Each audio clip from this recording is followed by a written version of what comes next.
हमरा नैहर जाए के बाटे कबे के हम तैयार होके बैठल बानी लेकिन जाए तो जैसन खोई तो नहीं वैसन मरद हमार मिल गल कम से कम जीन्स तो पहनाओ त ना जीन्स बड़ा हमके शौक रहे कि ससुराल में जाके जीन्स पहनी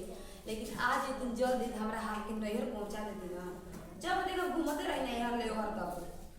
केनी होनी मुंह मार को हम देखो तो हो गए हैं हम इंतजार करते हैं कबे बाबू फोन कर पता ना कहां गइल बड़ी राती तो खाना पानी मिली थोड़ी का हो ए जे बड़ू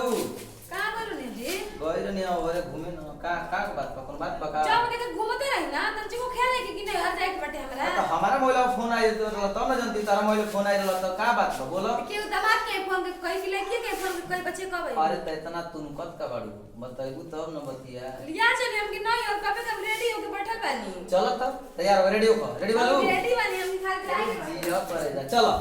चले चल खाली घूमे के बढ़िया बच्चे बढ़िया क्या नहीं बढ़िया कभी जा भाई मां आप दिन भर हुए करते रहना हमरा ने चलिए पूछी ना चलो गड़िए मो चलो गड़िए से तो गइले रह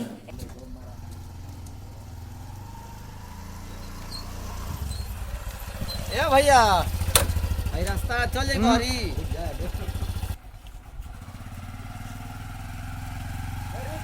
एकदम बिया रे बहुत झकास में बिया अरे का बोलत हो का भाई एकदम बिया दोकर लेके तेरा अरे बूढ़ भइला तनी का कला सर है का कले है ए भैया जाए दो तने उम्र पर ख्याल करत तले हो भैया जाए तो हम का करे रे का करे? बुढ़ा गेल बना का करे वो आइटम हिया आ जाए तो नहीं बूढ़ पूरा ए मर्द देखा तला ये बूढ़ बा का कहता सहूर ना होला हम दूसरा चीज करे बड़ा नहीं फाटी तार मुंह में तुरंत जा तू का कला हो तू का कले है घर में एकरा बहिन नहीं की साथ तोरा मां ए नहीं कहबे कहू ना तू कहबे जाए दो हो कहबे रे अरे हम दूसरा चीज करे रे का कले है और का तो कले रे और ज्यादा छोड़ दे आइटम है वो आइटम हिया डाल होता आइटम ना हो गई लो कम अरे बुढ़ा सर लग नहीं के ए का अरे बोला के लिए का बता अरे वो बूढ़ बोल ना अरे हमारा तो हम बढ़िया तो बूढ़ होता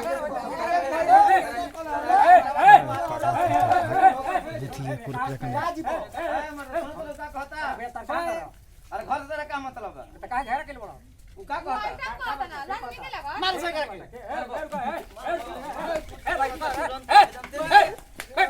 तू आराम से तू आराम पकड़ वाला पकड़ाई बड़ा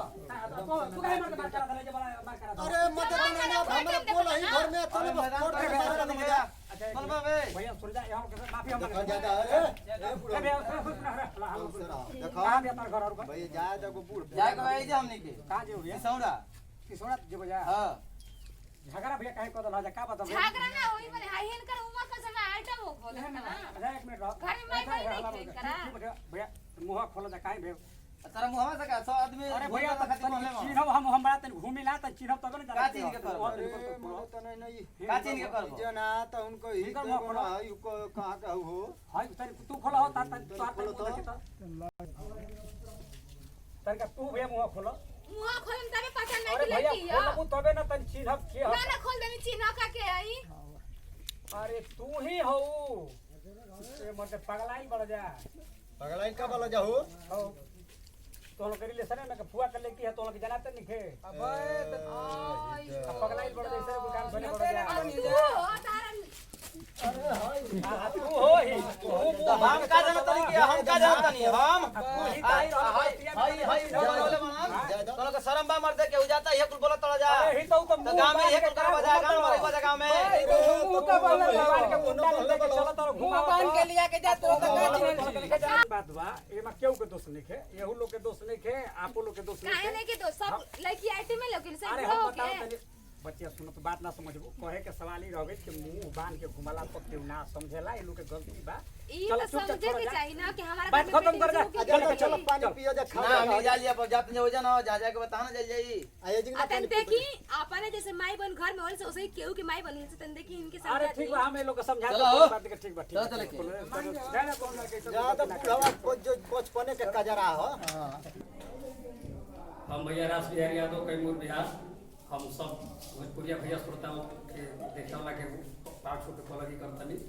नमस्कार प्रणाम भैया हम सपना सिंह देखने जने वीडियो बनेने वीडियो बनाए खास मकसद ये रहा कि जमाना इतना गंदा हो गया बेटे कि हर केहू की निगाह हमेशा गलत मन रहते। आज के जमाने में अगर भाई भी अपन बहन के लेके साथ में जाता तो सब कहता कि देखा ना माल लेके जाता थे। तो इतना गंदा नियत मत रखी जा। जैसे आप लोग के घर में माई बहन वाले वैसे के और के भी माई बहन वाले देखिए, जैसे आपके घर में मम्मी पापा की इज्जत होला वैसे भी सबकर मम्मी पापा के बहन की इज्जत होला। तो इतना भी निगाह गलत मत डाली जा कि सबके भी कहीं जाके माल जाती है। तो ये गलत बिल्कुल बात है। बोलो भैया मुंह बांध के ना चले के चाहिए, मुंह बांध के चलिए, लेकिन नियत बिल्कुल साफ रखी जा। अगर वीडियो अच्छा लगी तो दिल से लाइक करी, कमेंट करी, शेयर करी। हमने की अपन चैनल में